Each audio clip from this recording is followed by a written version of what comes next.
I threw a wish in the well. Don't ask me, I'll never tell.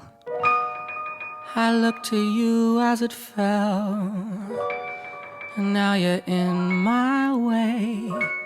Traded my soul for a wish, pennies and dimes for a kiss. I wasn't looking for this. Now you're in my way. Your stare was holding, ripped jeans, skin was showing. Hot night, wind was blowing. Where you think you're going, baby? Hey, I just met you, and this is crazy. But here's my number, so call me maybe. It's hard to look right at your baby, but here's my number, so call me maybe.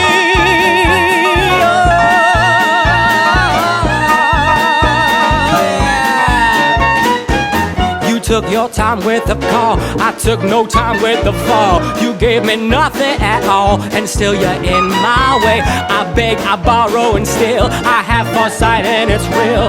I didn't know I would feel it, still you're in my way. Your stare was holding, ripped jeans, skin was showing. Hot night, wind was blowing. Where you think you're going, baby? Hey, I just met you, and this is crazy, but here's my number, so call me maybe. And all the other girls try to chase me, but here's my number, so call me maybe.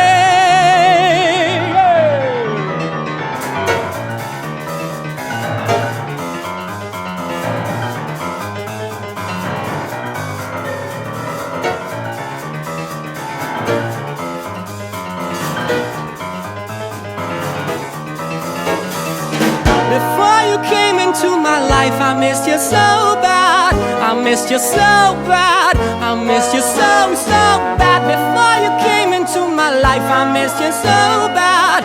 And you should know that I miss you so. Hey, I just met you, and this is crazy.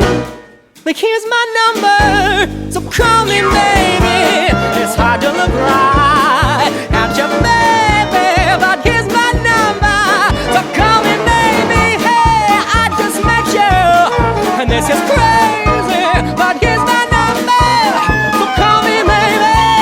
And all the other girls, you know they try to chase me, but here's my number, so call me, call me, call me.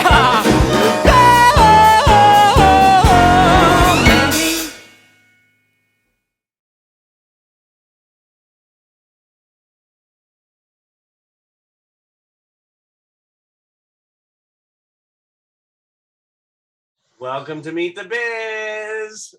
Hey, David. Hi, David. How y'all doing? You know, well, we got a fun one today. This is going to be an amazing workshop, class, interview, visit, connection, schmooze. I don't know why that came to schmooze. I love that word. And our own Joe Seby's going to be hanging out today too. I want to introduce this man who's on today. To me, he is the epitome of a pianist extraordinaire. I every time I see him play, I like,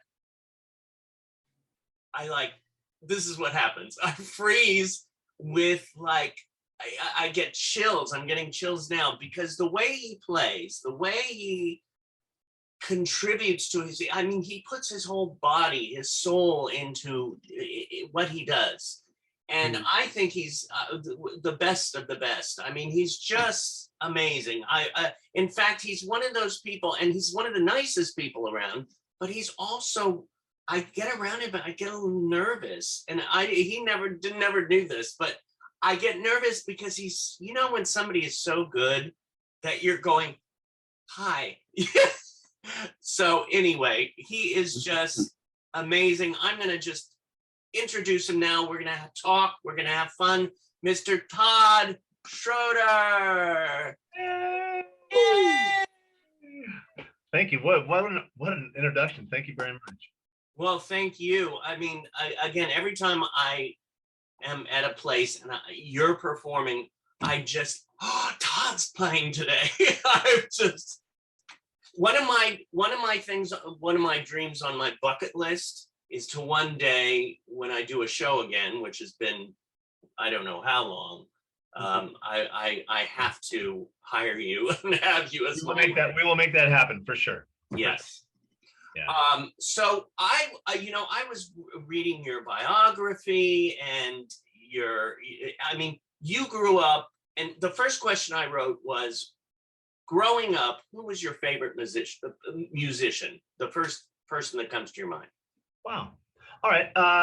Well, first off, thanks for having me here, because I'm really honored that you reach out and include me with everything here. And I'm so honored to just be a part of what you guys are cultivating. So thank you very much. I really, it touches my heart that I can be a part of your team here. And growing up, you know, I was very fortunate at a very young age to have music around my whole world, because both my parents were musicians.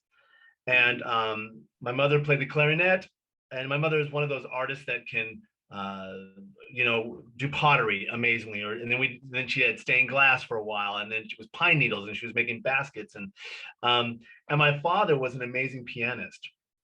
He couldn't read music, but he could play by ear. And so that was my world. So I'd actually have to say that my father was my biggest inspiration, because although he worked a day job doing computers, on the weekends he'd come home and we would do music, and he would teach me songs that he grew up listening to. So my introduction to music was my piano teacher, and I started lessons at age 4. I started playing at 3. My older brother would have a piano lesson, and I'd crawl up on the bench after he finished his lesson, and I would pick out what he had played in his lesson. And that's when my folks said, we better get him into some training. So I started training very young. And but the passion for music and for bringing songs to life was because of my father. Well, you said your brother. Now, does he still play too, your brother? No. So the deal was, we all had to take, I have a twin brother and an older brother. Right. And so my older brother's 5 years older. And we all had to take piano lessons until the 6th grade. And then everybody had the option to quit. And both of my brothers quit, said, that's it, I finished my obligation and no more. And I continued playing. I loved playing. My mom would tell me that when I was young, that 30 minutes that we had to do of every day, practice our scales and all of that, that was like, oh my gosh. But after that 30 minutes, I would stay for another hour, hour and a half just playing the piano. And so from a very early age, I found a home at the piano. Oh, yeah. Well, it's amazing. Like I said, you just like, I was watching some of the videos with the one with Von Smith, who I adore. I mean, his voice is like, oh, and to have you and the people you connect with and match up with, I mean, it just flows. You don't just play the piano. You're not just an accompaniment. I can't say that word. Accompanist. Okay. For some reason, you know, those few words once while we have, that's one word that just doesn't flow, but you flow. You do beyond flow. You just wrap around the person, you work with that person to make them sound good, which makes you sound good. It's just, it goes hand in hand. What? Thank you. Yeah. I would say for me, I feel like it's a dance. And so whenever I work with somebody, and anybody I work with, they know this. The first thing I say is, what do we want to accomplish with this song? Why did you choose this song? And if we know what our intention is, and I'm sure we'll talk about that a lot today, but if we know what the intention is, then we can navigate how to arrive at that intention. And then it becomes a dance. And then it becomes, sometimes I'm leading, sometimes the singer is leading, but we know where our goal is. And so we can do this. And thank you for mentioning that. I feel it's also a flow, and it's an ebb and a flow. And it's a, let's rise to this and then let's lay back here. And sometimes I lead the singer and sometimes they lead me. It's not always just this. It is absolutely this. Mm-hmm. Mm-hmm. And listening is a big part of that for me. Listening to the singer or the singers or the instrumentalists or whatever, and not always just doing what I do. It's got to open that up and be a part of the story. It's so true, because you have another level. You invite another level into the music, into the piece, into the story, as you say. Yeah. Well, of course, I read, at the title it says Todd Schroeder, music director, pianist, composer, lyricist, music producer, performance coach. What, do you have a favorite? Oh, and collaborator. I think and collaborator. That's my favorite. I love collaborating. So do I have a favorite? No, it's like picking your children. Right. There's no favorite, but I do love doing all of it.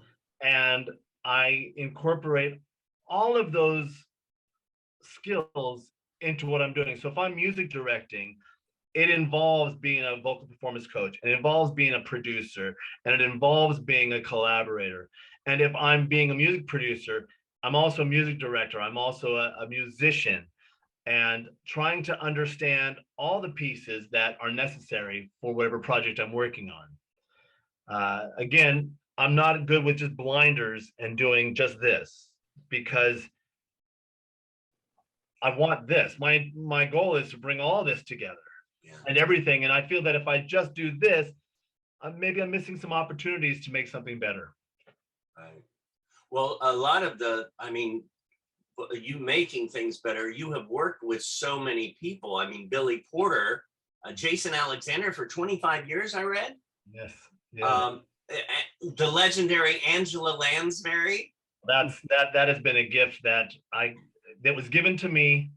It was right when she was finishing Murder, She Wrote, and she had was contracted to do a movie called Mrs. Santa Claus that Jerry Herman had written. And she was needing a new vocal coach, and a friend recommended me. I think I was 26, 27 years old. And she said, I've heard about you. Could we work together? And I said, I'd be honored. Yeah. And she said, well, do you mind coming to my house for our first meeting? And I went, that'd be just fine, thank you. And I went to her house and I was let in, and there she was at the piano bench, her and Jerry Herman. Oh. They asked me to come sit between them and to just kind of explore some of this music. So I've got Angela Lansbury, Jerry Herman, and I'm in the middle of them, and I'm thinking, what am I doing here? But the relationship that came out of that, and understanding who she is and what she needed to be able to perform how she does, which is extraordinary. Also working with Jerry, and I got to work with him on a couple of projects, and understanding what his intention was. He executed he could play piano, but he wasn't a pianist. So he played enough piano to be able to compose the music that he wanted to do. But then to take that to the next step, it was understanding what his intention was, his limitations because of his abilities at the piano. And so how do we take that intention and build upon it without, taking away Jerry Herman? So that was, putting that all together was great. And then Angela, we had such a great time. The next project came along. She was doing Beauty and the Beast. They were updating a song called Human Again. And she asked me to help her with that. And I met a whole slew of amazing people with that, and went into the recording studio. I was actually in the booth with her when we recorded that song. And you know, Yeah. it's and the projects we've performed all over. We've done some Sondheim events. We performed with the Mormon Tabernacle Choir, which was extraordinary. And I got to conduct during one of the rehearsals, which, 400 voices. And she remains, I see her about once a month. I go to her place and we sit around the piano and we sing. So it's really, and she's 96 years old. It thinks I go right to mom, I think of mom when you say that. Yeah. I wanted to connect to something you said there. Like I pictured you sitting in between the two of them, and there's Jerry and Angela, and you're going, what am I doing here? How do you tell students or other singers who have an amazing self themselves, but don't realize it, and are sitting there and going, why am I here? How do you tell them that actually you're here because there's a reason? Well, I mean, that they wouldn't be there if there wasn't a reason. So even when I'm sitting there freaking out because I'm between Angela Lansbury and Jerry Herman, I've been asked to do a job. I've been asked to do something, and I was hired for it. So they were paying me, and they have expectations with that payment, right? So as much as I'm freaking out on the inside, I can't freak out on the outside. And I'm certainly not there to do selfies with anybody or to take pictures or to tell them how great they are. There's a job to do. So it's about taking a deep breath and then going, I can freak out later, or, go outside and throw up if I have to. That's later. Right now, walk in, do what I've been asked to do, share the gifts that I have, know that I have something to offer. Otherwise, I wouldn't be here. And so I would say to the students, know that you have something to offer. And for example, I was talking about doing the work with Universal Studios. Last year, we saw 10,000 people. And for the audition process, for the singers, they had to sing a song that we gave to everybody. And it was a song that I wrote. They asked me to write a song for the audition.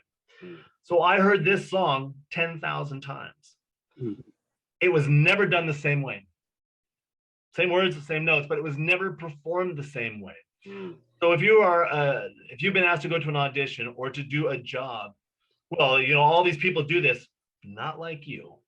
So when you go into your audition, know that you have something to offer that only you do. And you're going to have to hit the same marks, say the same words, but you are not going to be doing it like somebody else. And one of the most intimidating things, I was an actor actually as a child. So I remember going to auditions, waiting for my turn, and you're hearing somebody who's extraordinary in their singing or their, and you're going, oh my God, I should just leave. I'm not that good. I'll never be that good. That's not what I do. You don't know what the casting directors are looking for. What you do know is that you have to go in there and do your very best that you can that day at that time. You go, well, I could have done this better. Sure. Or a month from now, boy, I wish I'd known that. Absolutely. But at that time, you have to be confident in knowing that this is what you have to offer. And this is why you're here. And nobody is going to do it like I am. And then you go and you just do your best. And then hopefully, if you can walk away from that going, all right, well, now there's a lot of decisions that have to be made, many that have nothing to do with me and my talent. So on to the next. And trusting in your own ability, huh? Sure. Well, that's all you can do. All you can do is trust that you did your best and that you hopefully you prepared properly. Hopefully you can go in with a confidence and a sense of humor to it all, because if you can't laugh at this business, it's a long road. But the other part of it is to be able to leave with confidence, be able to walk out of that room and ideally go on to the next audition. And if you get a call back, great. And if you don't, you're moving forward. You're not sitting there going, oh, that thing I did last week, I'm still waiting, I'm still hoping, it's hard to hold on to things that you have no control of. And it's hard to hold on to things that happened in the past. I have a whole list of questions, and I'm going to throw out a few more, but course. I do want to get into, we have several students here from Performing Arts Studio West who brought in their music Oh, I'm today so excited. or their song and going to work with you. And I wanted to bring on, as we all know, we have 2 music teachers, we have 2 acting teachers, we have a dance teacher here at Performing Arts Studio West. So, and one of our music teachers is here today, Joe Seavey. So I'm going to just bring him on for a second, and he's going to probably, we might even be able to bring on some of the students who are singing. Hey, Joe. Hey everybody, how you doing? Hey. So good to see you. So good to meet you. Yeah, we've over the years we've had some really incredible singers at Performing Arts. Some people who are every aspect of the disciplines like dance, acting, music. But because I work in the music department, I see so many people that have just so many gifts. We have a couple of guys, Rex Lewis Clack, who has been traveled and toured all over the world as a pianist all over the world. He's blind, he's autistic, but he can play anything you ask him to play. You can say play Bach and mix a waltz in with it, and he can like take Bach and make it a waltz, or like if and he plays with other people on piano as well. Like there'll be 2 pianos, or like they'll be on the same piano and they'll like play together. That's so funny, because I was thinking last night I could see Rex and Todd playing together. Oh, that'd be so incredible. And isn't that the gift of music in particular, that it does, obviously being blind or being autistic, all of these, they are not necessarily huge obstacles if you're able to navigate your way through them with the power of music. And there's many examples of people who have had obstacles, and because of this craft or because of the talent or the gift are able to kind of flow through some of these obstacles that normally would be a much more difficult in other circumstances. But music does transcend a lot of obstacles.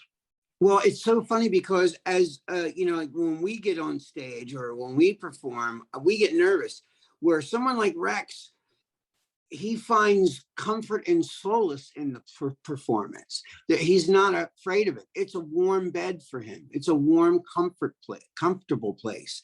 And like, even though, all of us, as musicians, we find comfort and solace in our escape of music. Like Rex, there's a connection with. I think as I've observed, there's like a connection with music with people with autism who have amazing talents, or people without a certain sense, like sight, like for Rex in this fact, in this instance. And like his mother would say, like he would literally fall asleep on the piano. He would like sleep on it, and he didn't want to leave it. He wanted to stay there all the time. Like that was his, like that, like I have a great relationship with music, but that relationship is almost insane. Like as far as, you know what I mean? It's I know. Matter of fact, that piano there. Yeah. The piano that was the piano that was given. My grandparents bought it for my father when he was 7. So he grew up playing that piano. Then he brought it to California where I was raised. And then when he passed away, I got that piano. But I grew up on that piano. I recorded my first songs on that piano. That piano is like the bed you slept in when you were a kid. And I know every crease and crackle to that piano. I know everything.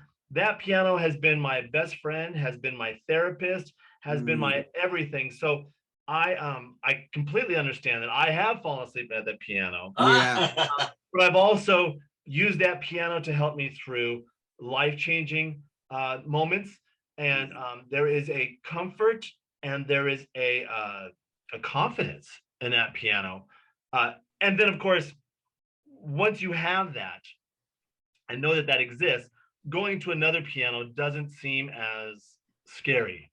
And for me, when you're talking about a performance, I love performing because of that reason, that I know what I'm doing at that piano.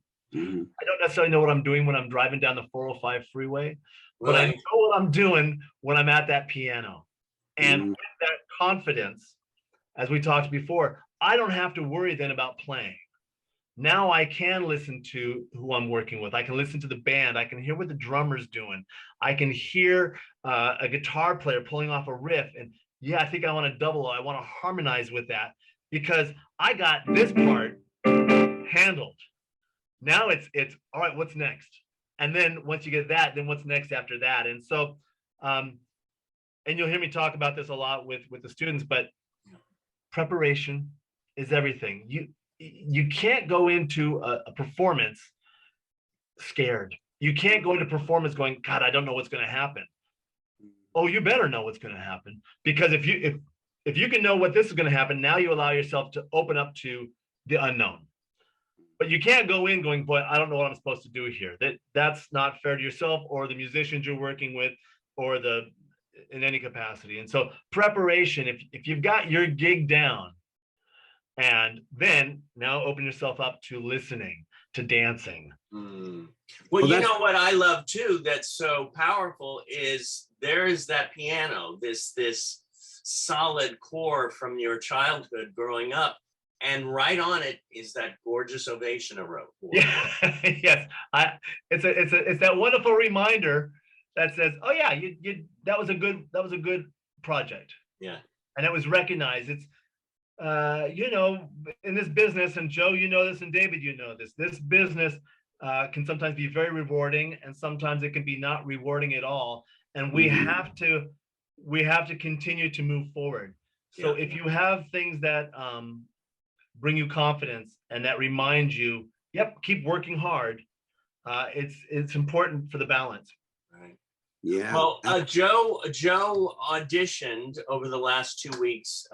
Everybody who wanted to audition, and we narrowed it down to 4 people. Great. And the first person we have is Devon Morgan, I believe.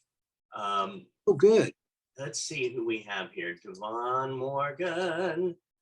Where's Devon? Okay. Oh, there he is. There he is. Hello, Devon Morgan. There Hey, we go. Devon. Hey guys, Good to meet you. Hey. meet you too, Todd. So- Todd so Schroeder, is it? Yes.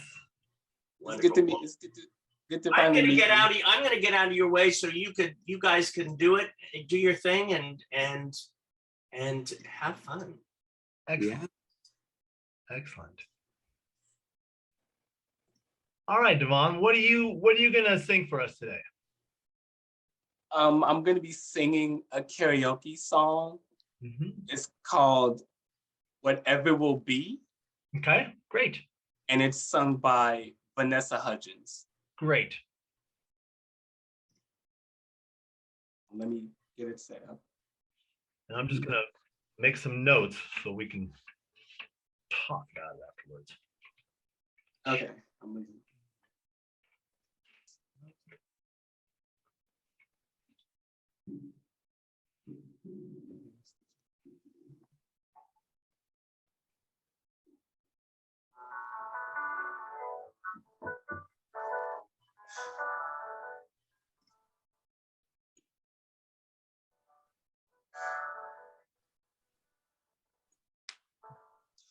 These days I feel like I'm a bird with broken wings.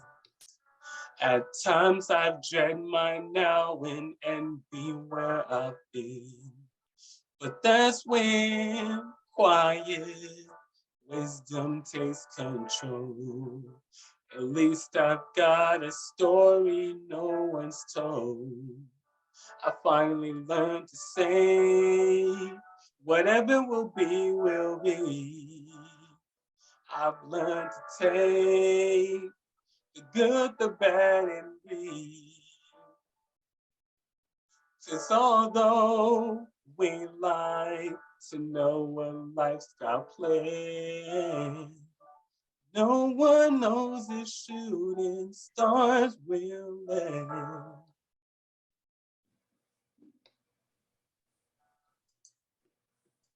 Verse 2.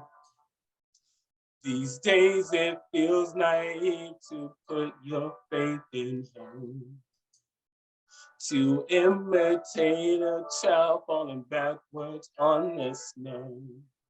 'Cause that's where fears will usually lead you blind. But now I try to underanalyze. I finally learned to say, whatever will be, will be. I've learned to take the good, the bad, and bleed. 'Cause although we like to know when life's got planned, no one knows if shooting stars will land. Is the road I walk where it ends? Is the life I have loved caving in? Is the weight on your mind a heavy blackbird caged inside? Say, whatever will be, will be. Take the good, the bad, just breathe. 'Cause although we like to know when life's got planned, no one knows if shooting stars will land.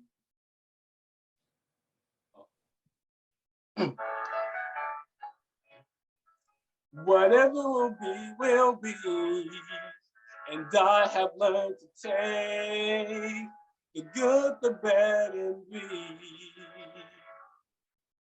'Cause although we like to know when life's got planned, things like that are never in your hands. No one knows if shooting stars will land.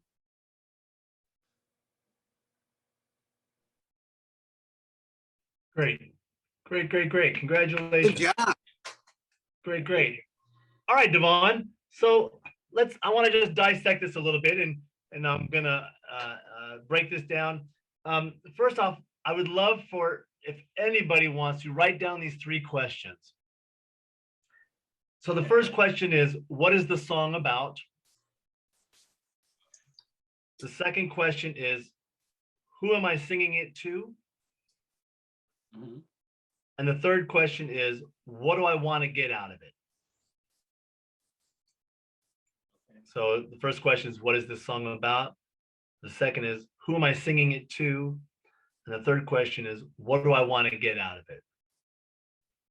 Okay. So Devon, I'm going to ask you these questions. First question, what is the song about? Well, to me, the song is about whatever will happen. And the good, and there's good and the bad that can come from, Great, great. that, like, Yeah. For me, it's like you could just take the good and the bad and just like start over. And then although we don't know what life's gonna be ahead, and then like because for me, I feel like I was a bird with broken wings myself. Mhm. And then I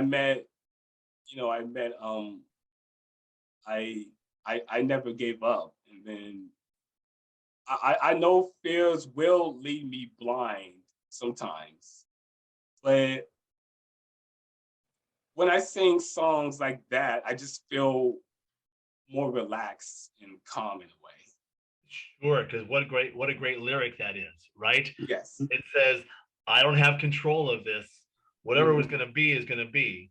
Yes. keep moving forward, and ideally the good's gonna outweigh the the bad, but it doesn't mean that there's not gonna be bad in there. So I totally agree. A great analogy of what the song is about. So now let me ask you, Devon, who are you singing this to?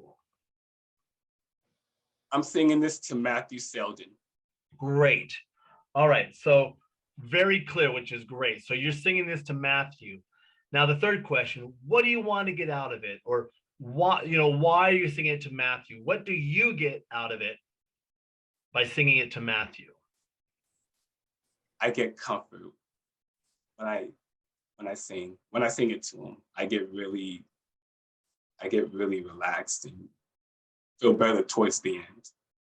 And because obviously Matthew must need this information, and you are able to provide this information to Matthew, which gives you a sense of, like you said, calmness or confidence, Yes. or relaxing. Great. Yes. Great. So let's set up a situation where something has happened to Matthew that he needs this information. And we can just make it up, but let's make up a situation why Matthew would need this. So, Matthew, what happened to Matthew that he needs to be told whatever will be, will be? You can make it up. It's just something that in Matthew's life that he would need to hear about this. Maybe something tragic happened to him in his backstory that I didn't know of. Great. That he never. Yep. That maybe something happened in his backstory that if I was, maybe something happened to him in his previous. Great. Growing up. So just make something up, because what I do know is if we can get specific, then all of a sudden our performance will really be focused. So just make something up in his backstory that may or may not have happened, but let's just and we'll use that as a reference. Okay. He didn't get a job, or he was supposed to get married and didn't get married, or you tell me. We'll just.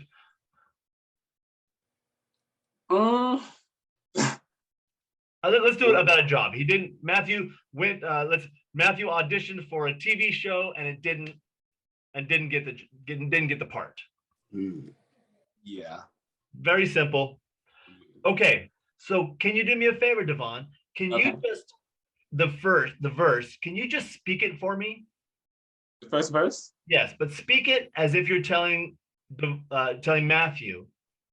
Okay. The information. Matthew didn't get the job. Matthew's really upset about it. This was supposed to change Matthew's life, and so you are now comforting Matthew with these words. So just go ahead and speak the verse. Okay. Sometimes I feel like I'm a bird with broken wings. At times I've dread my now and envy where I've been. But that's when quiet wisdom takes control. At least I've got a story no one's told. Great. So even if we take that much, so what it sounds like you're telling Matthew, hey, I've been there. Yes. These things have happened to me, and that's what you're giving, right? Yes. So keep going. Make sure that you are giving it to Matthew, even though it's your story. Your intention is to make Matthew feel better. Going, been there. I totally get how you feel. Yeah, I totally understand. Yeah, good. So keep going with the words, but make sure that it's to Matthew and not to yourself. Okay. I'm trying to keep you active with the words is what I'm trying to do. So okay. Keep them on Matthew. Okay. Keep going. Okay. You finally learn to say, whatever will be, will be. You've learned to take the good, the bad, and breathe. Because although you'd like to know what life's got planned, no one knows if shooting stars will land. Yep. These days, it feels naive to put your faith in hope, to imitate a child falling backwards on the snow. Because that's where fears will usually lead you blind. But now you try to underanalyze. You finally learn to say, whatever will be, will be. You've learned to take the good, the bad, and breathe. Because although you'd like to know what life's got planned, no one knows if shooting stars will land. Great, great. Devon, wonderful job. That was so great. Now I want you to sing it like that, because what you just did, it was so powerful. And I didn't feel that powerful when you sang it. Okay. So I'd love you to sing it again with that intention, to not make it about here. Before I felt it was you kind of personalized it here. Okay. By making it about Matthew, all of a sudden you open up and just your whole presence was just much stronger. Okay. So can we try it again with you singing it, but really finding Matthew and directing it to Matthew? Okay. Thank you.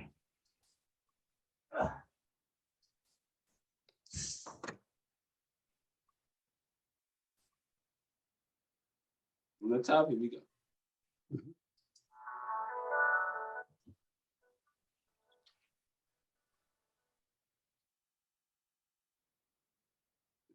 Matthew, this song is for you. Yeah, all right. Sometimes you feel like you're a bird with broken wings. At times you've drained your now and envy where you've been. But that's when quiet wisdom takes control. At least you got a story no one's told. You finally learn to say, whatever will be, will be. You've learned to take the good, the bad, and breathe. 'Cause although you like to know where life's got planned, no one knows if shooting stars will land.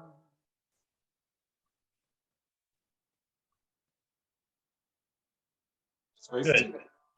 Good. Let's pause for a second. We'll pause for a second. Okay. Yeah, so much better. Like intention.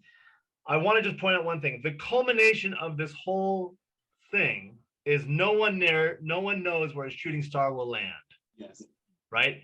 So build your whole intention to that one phrase. Because there's so much power in that line. No one knows where a shooting star will land. So obviously the shooting star is going like this, it's taking off. And if it goes, sky's the limits. So I just want you to do that first verse in the chorus again and really look at that phrase, no one knows where a shooting star will land. That's what Matthew needs to hear. Okay. And by the way, that's what we all need to hear. So let's do it one more time, just that first verse up to that end of that chorus. Okay. And so figure out, now the only thing I would say is, now discover, now that you know where you're going to end up, figure out each line. Don't already know that it's coming. You're allowed to go, hey, Matthew, blah, blah, blah, blah. And, oh, yeah, blah, blah, blah, blah, and blah, blah, blah, because da, da, da, and da, da, da, and da, da, da. And you know what? No one knows where a shooting star will land. So now you can build up and discover your moments. So let's just do it one more time. Okay.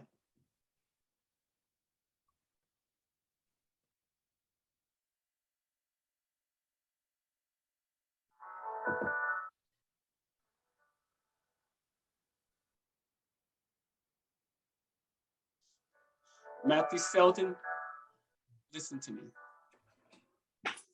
Sometimes you feel like you're a bird with broken wings. At times you've drained your now and envy where you've been. But that's when quiet wisdom takes control.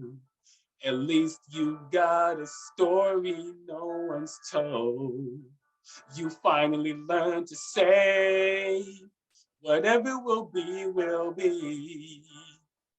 You've learned to take the good, the bad, and breathe.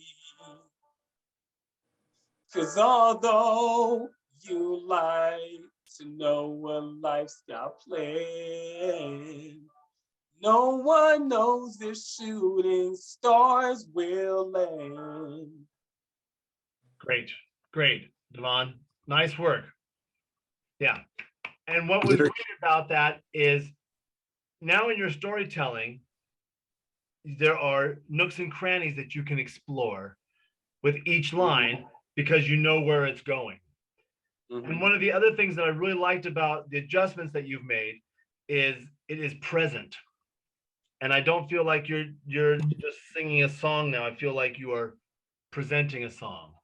Yeah. You are performing a song. You are reaching all of us as opposed to having this private moment. Right. So explore the rest of the song with the same intention, which is, okay, so I've paid off this. No one knows where a shooting star will land, Matthew. And now, Matthew, I want to tell you something else. Verse 2. Right? And then, boy, oh boy, I remember when I was young, this happened, bridge. And so what I'm really trying to say, Matthew, is last verse and chorus. So you are now constructing a play, a musical that has act 1, act 2, act 3. And really kind of look at your songs as little vignettes within this musical. Like I said, the biggest thing what it does for us as the audience is it takes you out of being here, out of your own private moment, and opens it up. Yes. Yeah. And it doesn't mean like go ahead. So it's like I'm actually there when I'm presenting it to him. It's like I'm actually there, like I've been through. Cause like that has happened to me once. And I get where Matthew's coming from. Yes. And that's the reason why I chose that song, because if I open up, I can maybe like, he can relate what I'm saying, what I'm singing to him. Yes. And what I suggest with that is when you perform your music, as much as you're in your private world, when you perform it, include the audience. And that's why I said, if you can be specific about your intention, now we as the audience will, oh, isn't that interesting? And you can actually then discover moments in it because you've opened yourself up to it. Yes. So as you continue with your music, and then that'll also inform where you're going to breathe, how you're going to support your notes. So great work.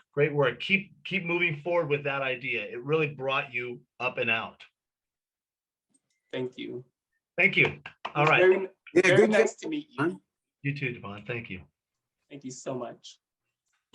Oh gosh, it's gorgeous. Our next student singer we have is Nicholas Pratt.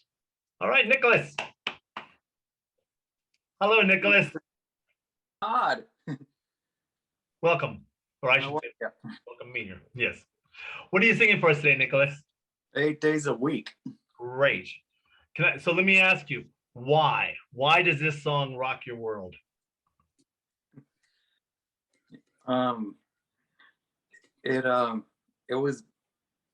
It rocked my world, which was back in the 70s, in the 60s. I remember it well. But I was born in the 90s. Yes. But obviously there's something about that song that resonates in you, regardless of when you're born, and also can resonate if you're male, if you're female, if you're old, if you're young, if you're rich, if you're poor, whatever. The beauty of those songs was that everybody could find their story in that. All right, will you sing it for us? Okay. An acapella or piano? Do you have a piano there? I can't play it for you because of the Yeah. delay.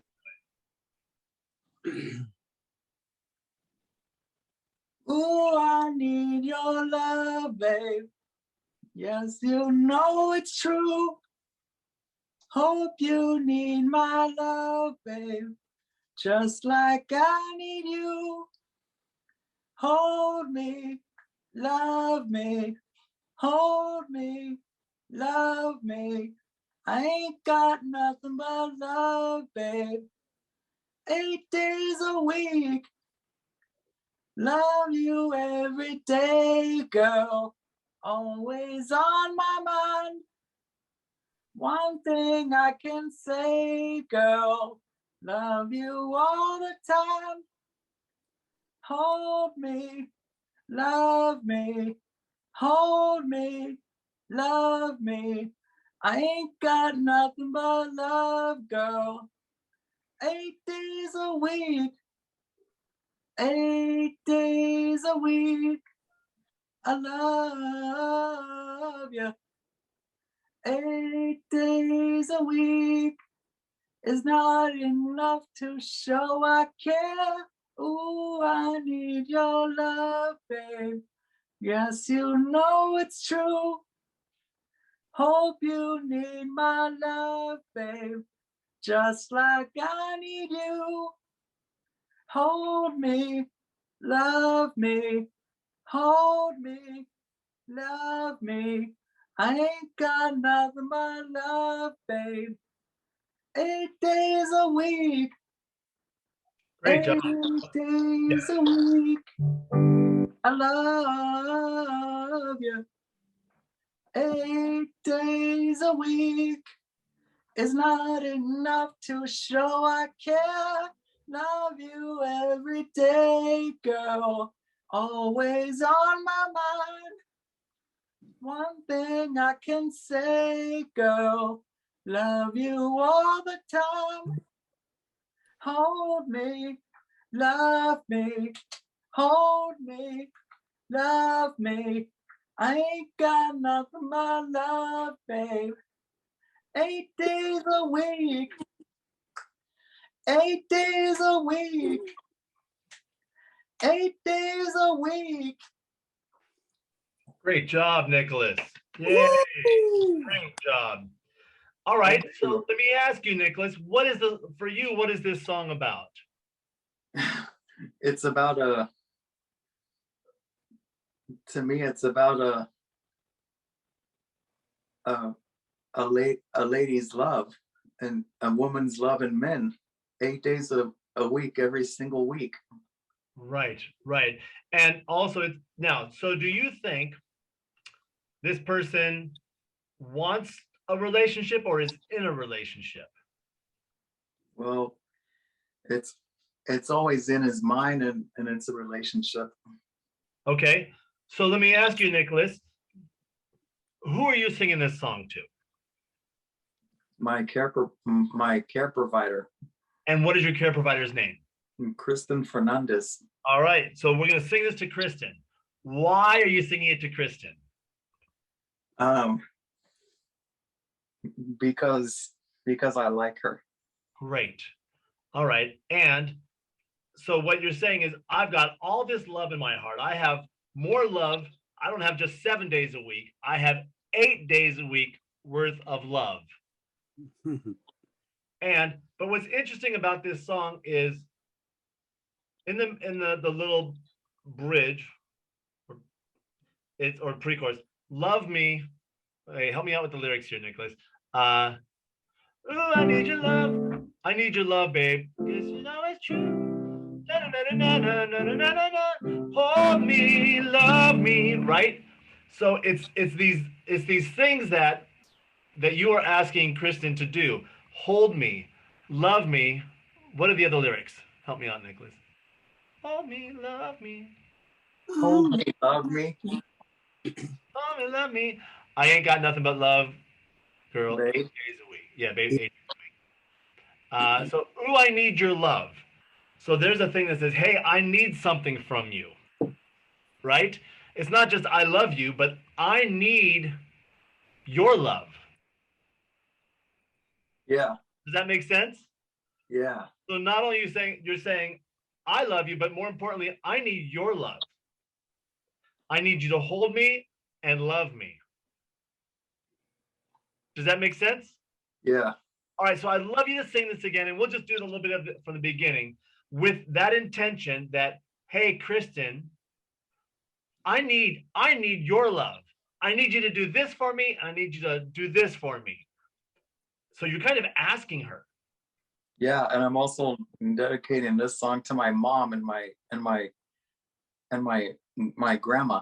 I love it. Well, they're gonna love it. They're gonna love your performance. So when you sing it this time, make it a request as opposed to a statement. Make it a, hey, I need this from you. What do you think? Right? So that it becomes a question and not an answer. Does that make sense? Yeah. Okay, so we're going to pretend that Kristen's right in front of you and sing it to Kristen as a question, not as an answer. Go ahead. Okay, this one's for you, Kristen. Ooh, I need your love, babe. Yes, you know it's true. Hope you need my love, babe. Just like I need you. Hold me, love me. Hold me, love me. I ain't got nothing but love, babe. 8 days a week. Love you every day, girl. Always on my mind. One thing I can say, girl. Love you all the time. Hold me, love me. Hold me, love me. I ain't got nothing but love, girl. 8 days a week. 8 days a week. I love you. 8 days a week is not enough to show I care. Ooh, I need your love, babe. Guess you know it's true. Hope you need my love, babe. Just like I need you.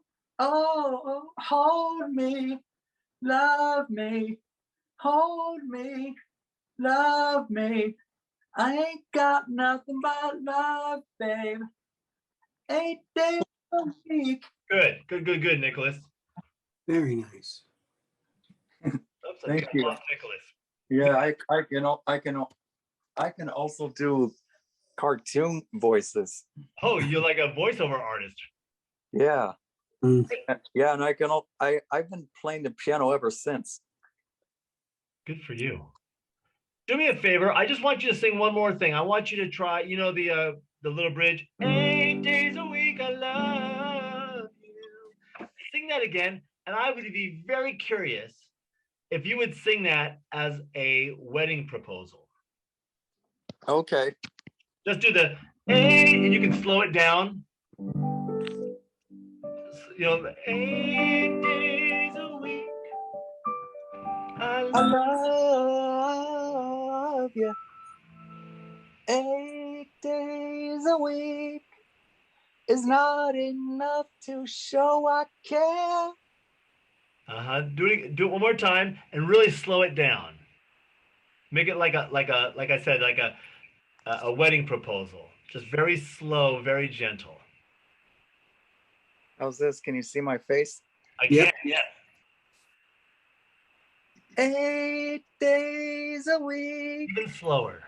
I love you. 8 days a week is not enough to show I care. Great, great. Did that feel different when you slowed it down? Yeah. It's fun to take songs, especially songs that are so well known like that, and find your own interpretation. And the way you do that is to create stories. So if you can say, I want to sing this like a wedding proposal, all of a sudden you'll find things in the lyrics, in the melody that you never knew before. So don't be afraid to reinterpret a song that fits your story. And a lot of times we feel that we have to do a song a certain way because that's how it was done before. But that was just a choice that they made at that time when they were recording it. Once you own the song, and when I say own the song, I mean that you have decided, I want to sing this song for my reasons. Then, like what we did with Devon, kind of discover, okay, what do I want to say? Who do I want to sing this to? And what do I want to bring to it? That is my story, as opposed to John, Paul, George, and Ringo.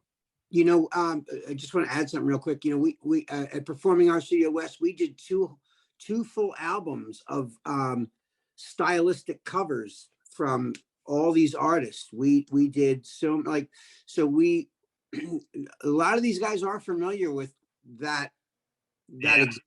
Like I just wanted to reiterate that because it was such a great topic that just what a great point of view that you have, and I wanted to elaborate on our past that we've done similar things where we take a song and completely make it our own from the original. Well, same melodies, but you know, like we actually even did a rap version of Led Zeppelin's Dazed and Confused. That was just pretty cool. That's so awesome. Well, it's so great that you can do that, obviously, because everybody's got their own story. And we often feel as artists that, oh, I have to honor this piece of work that was created. And yeah, everybody I've ever worked with, when somebody takes their song, and as a songwriter, I have people who record my songs, but I'm like, I know my story. I want you to bring your story to it. Right. Julian sent me a message and said, my question for you, Todd, when you write music, what you think, like what comes to your mind when I write my song? And this is a perfect segue, because if I'm writing a song, I work out the story, and I kind of work out where again, what do I want it to be about? Who do I want to sing it to? What do I want to get out of it? Those same three questions that I'm asking you guys is the same intention for songwriting. And sometimes it's conscious and sometimes it's not conscious. Sometimes I just sit down and start writing a song because it hits me. But informing it and shaping the song, it brings structure. And that structure is, what do I want to write about? And I'm writing a song right now. I'm doing a concert next week up in Northern California, and I'm writing a song. It's in my hometown, so I'm writing a song called "Home." So there is my impetus for writing the song. I want it to be about home. Now, what are the things about home? There's a gazillion things. So I'm just kind of picking and choosing my little steps that make sense.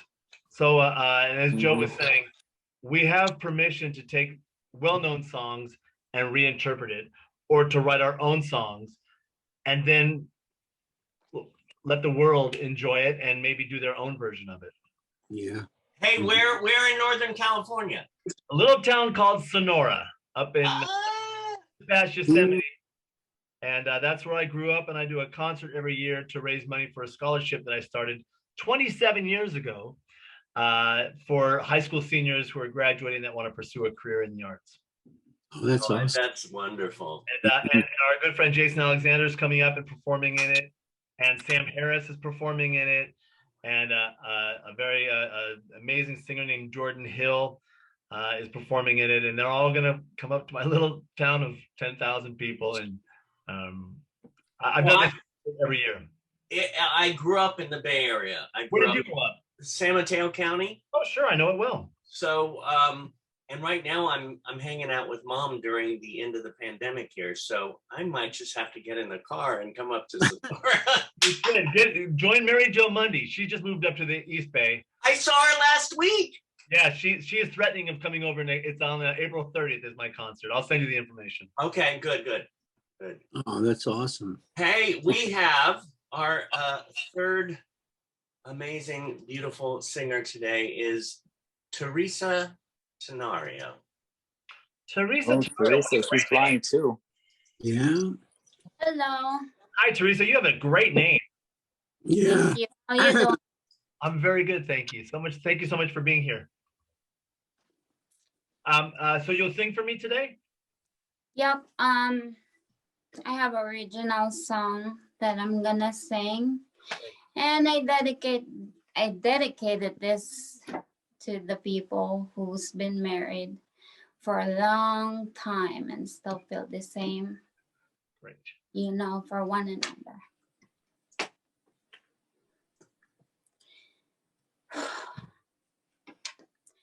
You and me together, that I promise forever, till our hair turns gray. You have a secret place in my heart, won't let anyone tear us apart. I'm here to stay. In my world, you are a piece of gold that I'll forever hold. You're beautiful in and out, holding your hand makes me feel proud. Just stay in your arms. You shine so bright, you're lighting up the night. Lying next to you just feels right. When you walk in the room, I get butterflies. 'Cause you make me feel high, bright. You're lighting up the night. Lying next to you just feels right. When you walk in the room, I get butterflies. 'Cause you make me feel high. Thank you. I'm sorry, I'm so nervous. That was such a beautiful song. You wrote that song? Yes, sir, I did. Beautiful, beautiful, beautiful. All right, so now I'm going to ask you some questions about it, because that's what I do. Who did you write it for, Teresa? I know you said you wrote it, you dedicated it to the people who've been married a long time, but who did you write it for? I actually wrote this song for my boyfriend that I've been with since, I don't know, forever, 10 years. That's a long time, forever. Mhm. What is your boyfriend's name? Todd. Hey, that's my name. Yeah. I stole it from you. Yeah. Very good. All right, Teresa. So for the purposes of this, you wrote that for Todd and sang that to Todd. Why? Because we've been together for a long time and I still feel the same way. That's nice. And what did Todd think when you sang it to him? He loved it, that, Yeah. you know, the words, and And how did that make you feel? makes me feel good that, you know, he likes the words and, you know. Obviously it's an original song, which makes it even more special. But, you know, when we take a song like 8 Days a Week or whatever will be, and we sing that to somebody, it's a gift that you are giving somebody. And if you've ever had somebody sing a song to you, it's a gift. And I'm sure Todd loved it. Going back to David's statement about going into an audition or going onto a stage and performing, you have to remember that you have a gift to give. And Teresa, I know you get nervous, but I want to make sure that you are, in front of being nervous, you are thinking, but I have a gift that I can give. And if you let that drive, a lot of times that will make you feel less nervous because, hey, I've got a gift. I have a gift that I'm going to give. I'm going to share a song that is really important. So keep that in mind. All right, now I'm going to ask you, Teresa, will you speak the first lines for me? And speak them as if Todd is right in front of you. Okay. You and me together. That I promise you forever. Keep going. Till our hair turns gray, I am here to stay. Yep, keep going. You have a secret place in my heart. I won't let any, oh, let's see. Tear us apart. Yeah. So what's great, and I must tell you that I do the same thing. When I have to repeat a song that I've written as a song and do just speak it, I lose the rhythm of it. Yeah. It's so difficult. And yet it is such a great lesson to do that, because we get caught up in the singing of it or the rhythm of it as opposed to the words. And the words really are the thing that help us tell the story. So now I noticed with your first lyrics, it sounds like you are reminding Todd, hey, I'm not going anywhere. So if maybe there was a question, Todd said, hey, are you ever going to leave me? And your response is, no, no, no, no, no, no, no. I'm here to stay. You have a special place in my heart, Todd. I'm not going anywhere. Our love is for real. So it's almost as if you are reassuring Todd, I'm not going anywhere. So perhaps Todd had a question about, are you going somewhere? So can you do it this time again and make that first line a response to him saying, hey, are you ever going to leave me? And your response would be, you and me together forever, pretty much. There you go. That's exactly right. What you're saying is, hey, Todd, it's you and me together forever. Say it as a reassurance to his fears. Does that make sense? Yes. So now can you sing it, but sing it as a reassurance to his fears? Okay. Go ahead.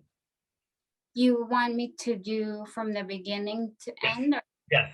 But again, keep in mind that every time you finish a phrase, he says, are you sure you're not going anywhere? And your next line is a response to that question. Okay. So every phrase that you sing is a response to him being scared about the relationship, about you leaving him.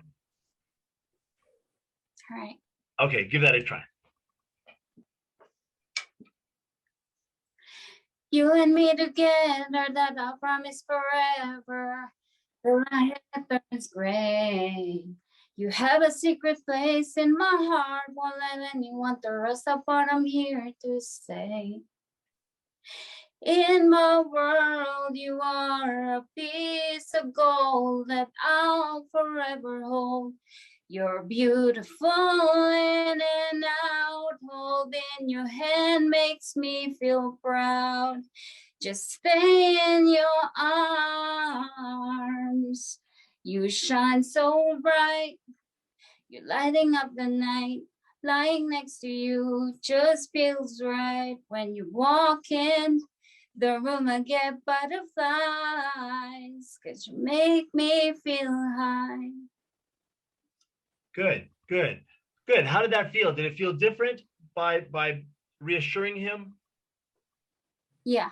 Yeah, I want you to get used to that your phrases that you are that you're telling a story, and it almost becomes a dialogue as opposed to a monologue, so that you have to kind of make up the questions he's saying. Well, how do I make you feel? Well, you make me feel amazing. I get butterflies.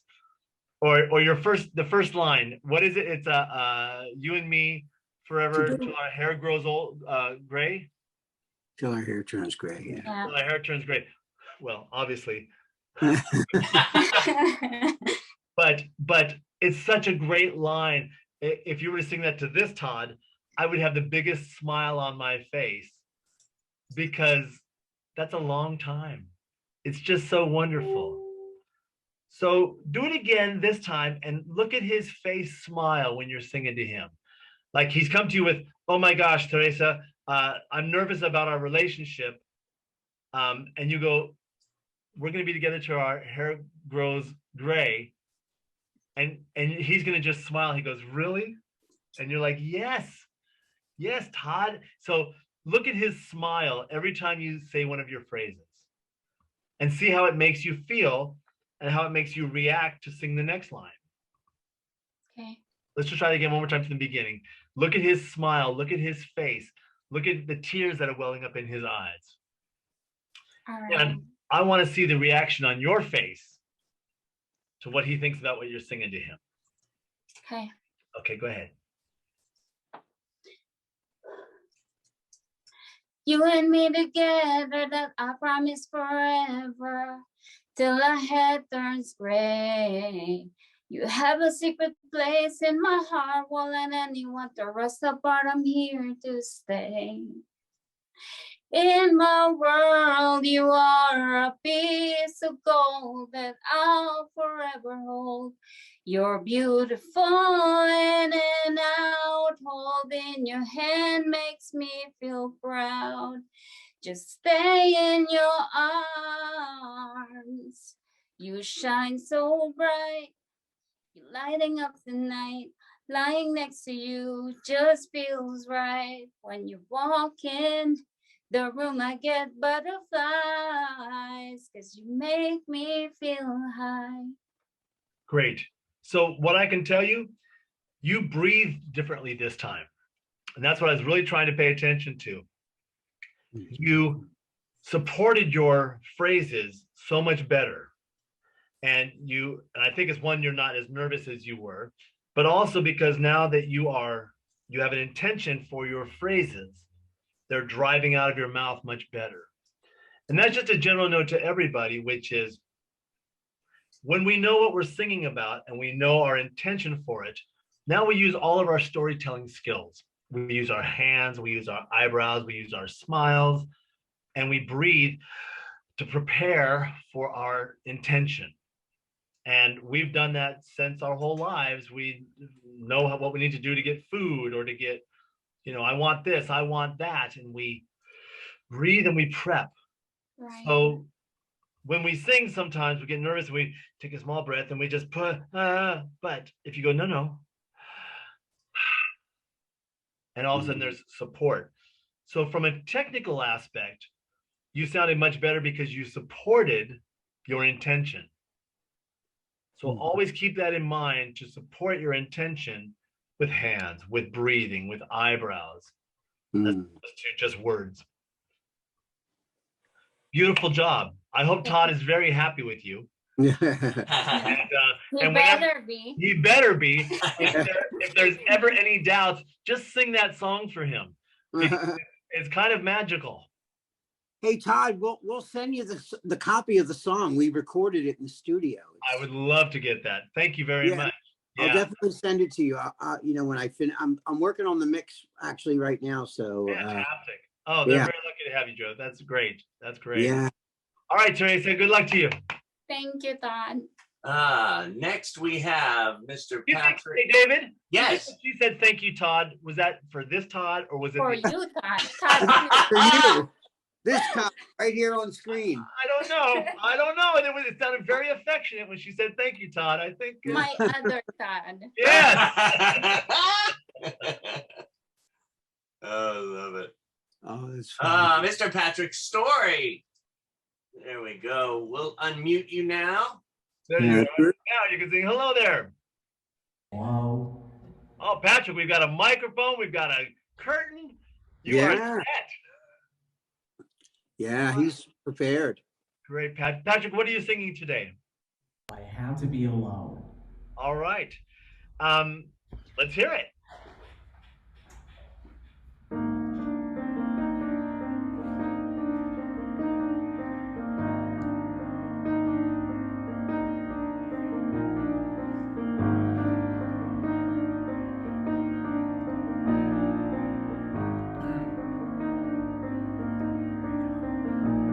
If I have to be alone, then I should make my mind serene.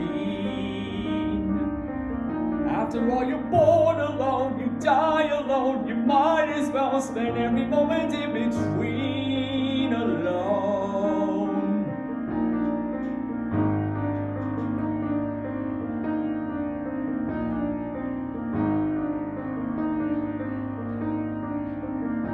But if I have to be alone, then it will be on my own terms. I can never talk about it, ever show it, even though the world is watching while I squirm alone. And your beating heart, friends say, isn't it sad? Then they all go make love while you go insane. Insane, it drives you mad. Man, my mind, I love my mind. And if no one can feel the same, I'm a computer with a name, and I've got no one else to blame. And if I have to be alone,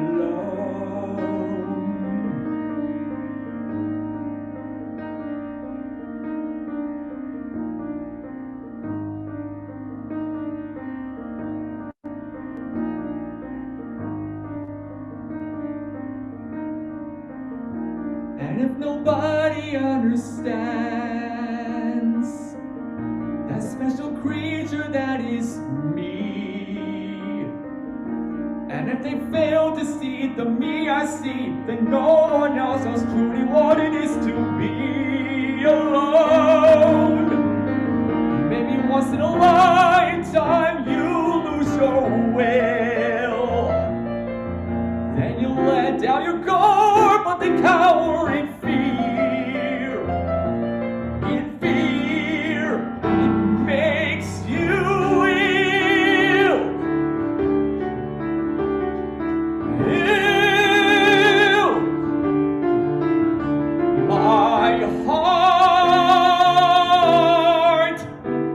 my burning heart.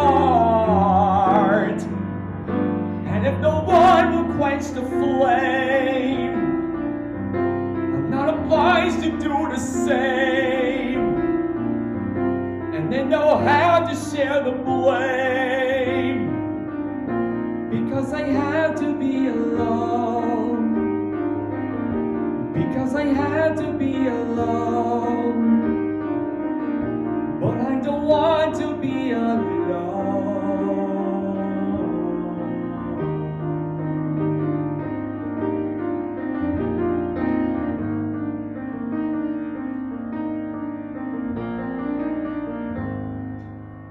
Wow, that was wonderful. That was so wonderful. Patrick, beautiful voice, beautiful song. Thank you, thank you. Absolutely. Great. So, I mean, the song finishes so beautifully, but I don't want to be alone. Mm-hmm. It's, you know, it talks about this because I have to be alone, I have to be alone. And then the payoff is, of course, that last line, but I don't want to be alone. Mm-hmm. And there's so much power in that. So what I noticed is when you started it very strong, very big. I'd be so curious if you started it off smaller so that when it gets big, we feel that we have grown into that. Mm-hmm. Is that, what do you think of that idea? It was so good, it's stronger. Yeah. Can you just sing the very beginning? Or actually, can you just speak the lines at the very beginning? Just speak the lines.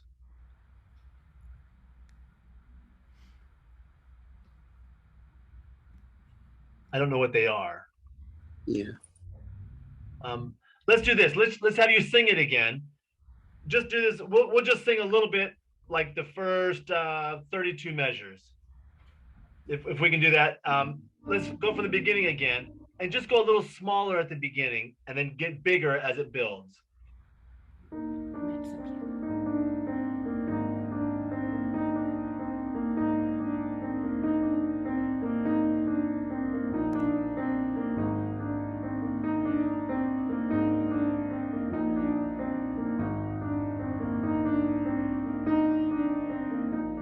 If I had to be alone, then I should make my mind serene. After all, you're born alone, you die alone. You might as well spend every moment in between alone.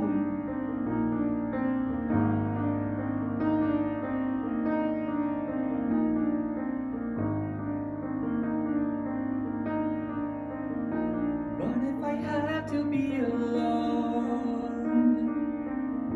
then it will be on my own terms. I can never talk about it, never show it, even though the world is watching how I squirm alone. And your bleeding heart, friends say, isn't it sad that they all go make love while you go insane? Insane, it drives you mad. Mad. My mind, my love, my mind.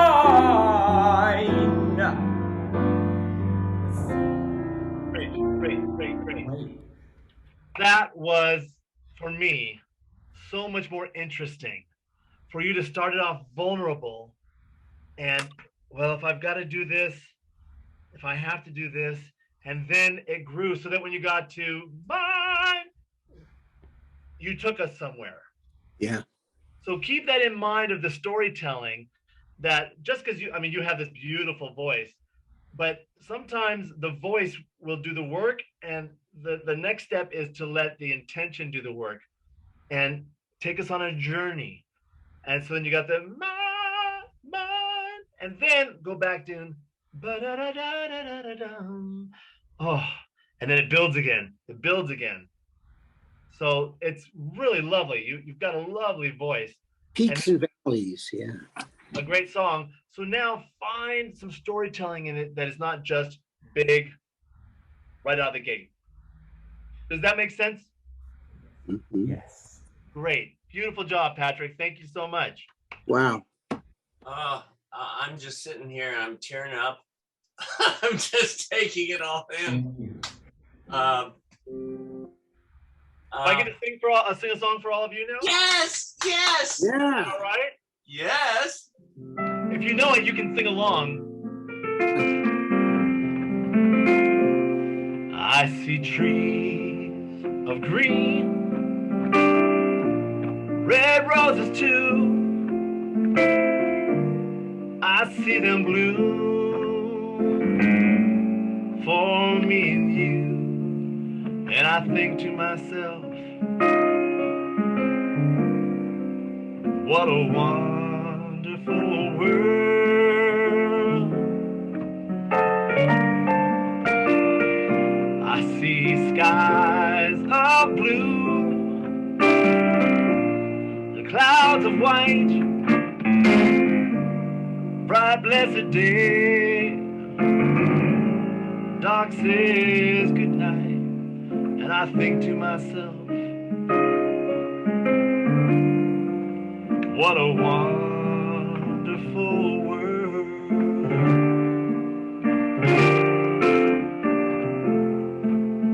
The colors of the rainbow, pretty in the sky,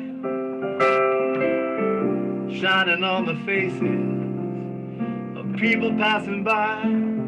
I see friends shaking hands, saying, how do you do? They're really saying, I love you.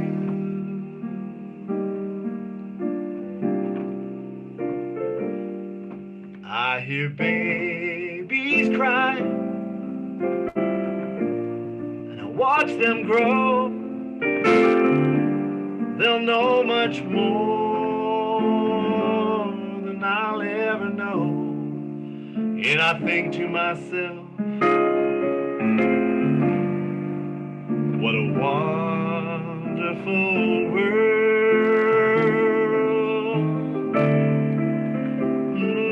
Yes, I think to myself,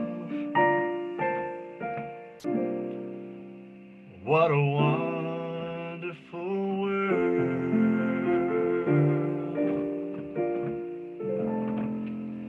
Yeah, There's my gift for you. Oh, gorgeous.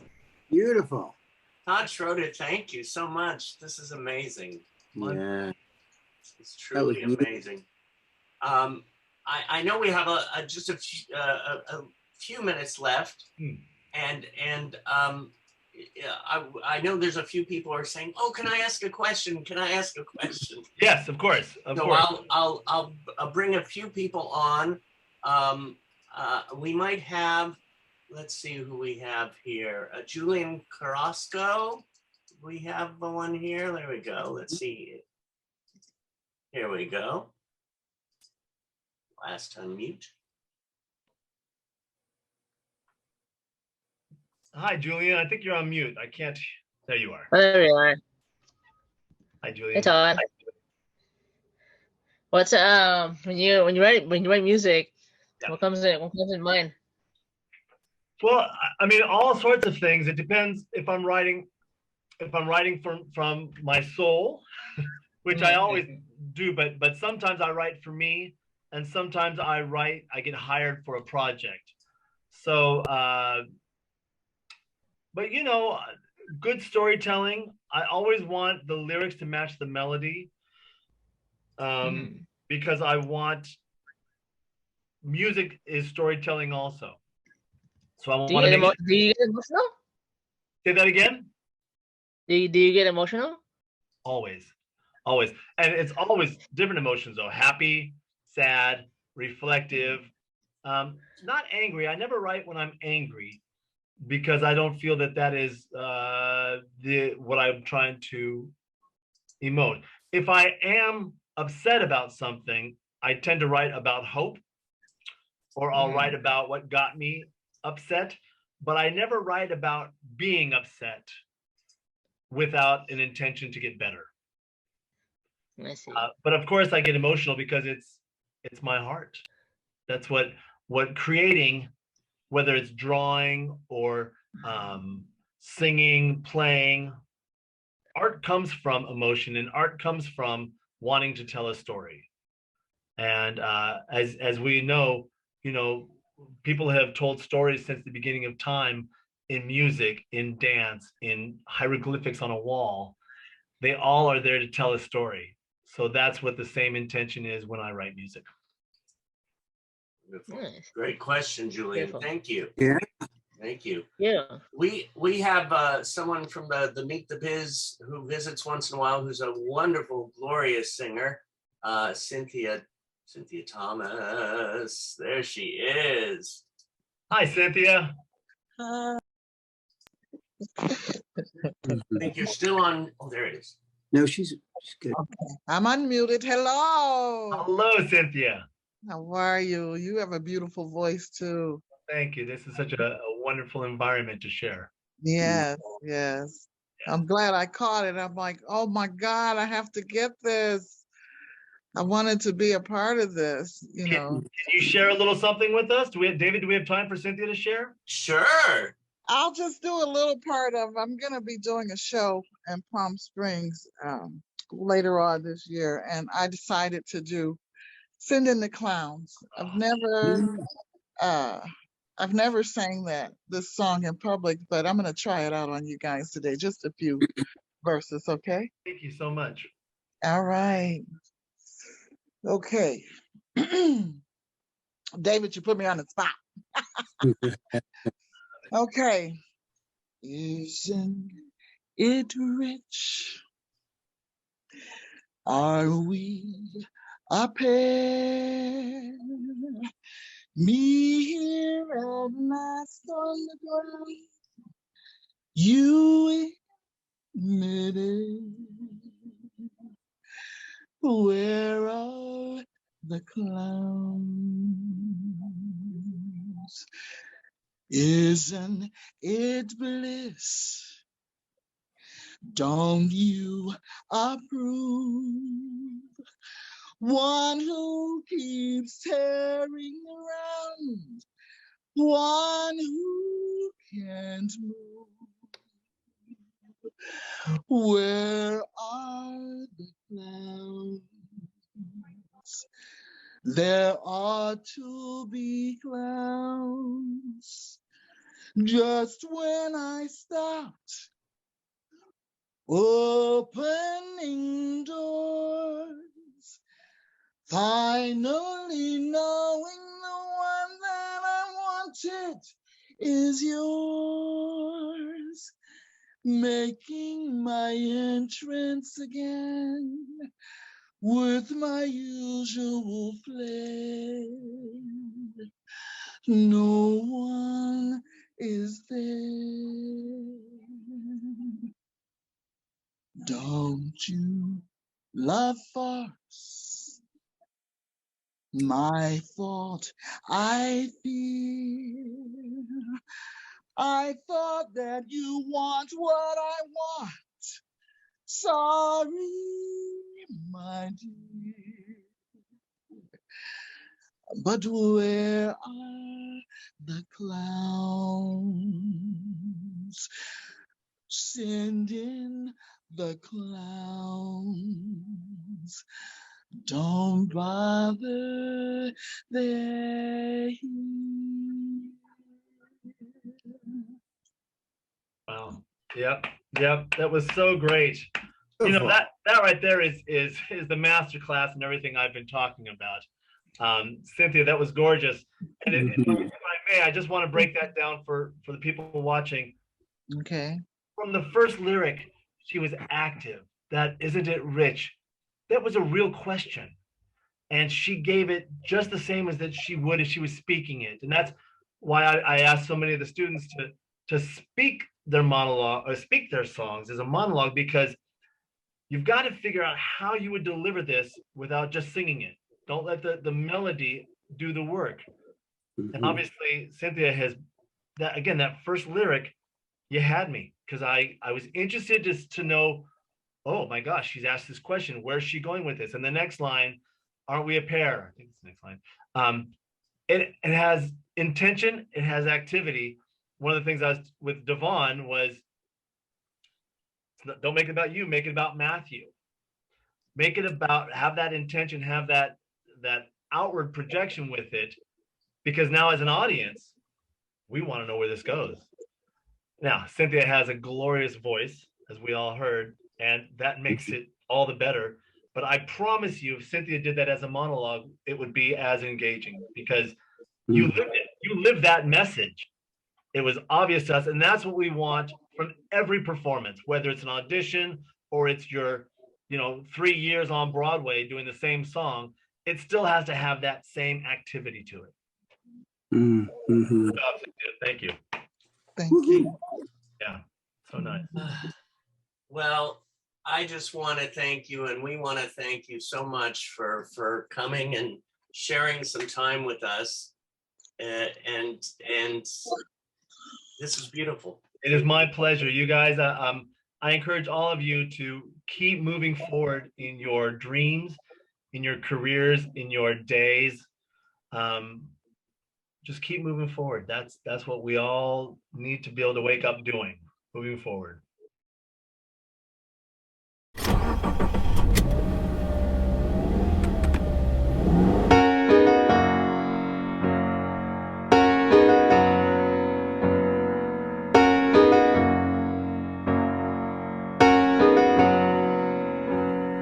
Hope for the best, prepare for the worst.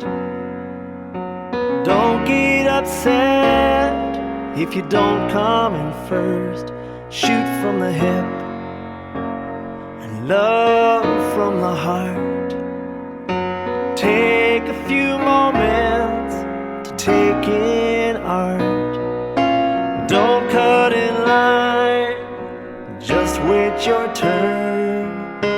These are the lessons in life to learn.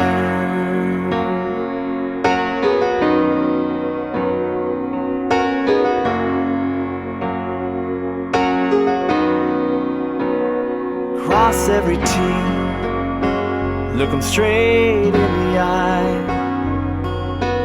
Don't be embarrassed to let 'em see you cry. Use what you've got, use common sense. Don't get too far when you're sitting on the fence. The respect that you want is the respect that you earn. These are the lessons in life to learn. And as love takes you higher, soar through the sky. Let every desire be the reason you try. You can fly above it all. And sometimes you'll fall.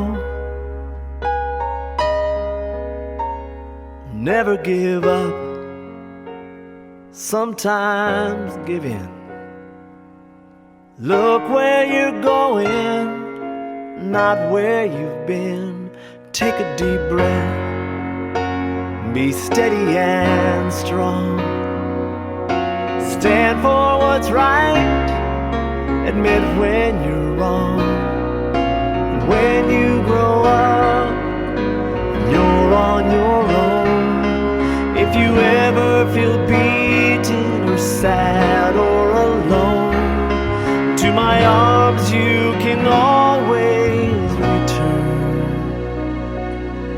These are the lessons in life to learn.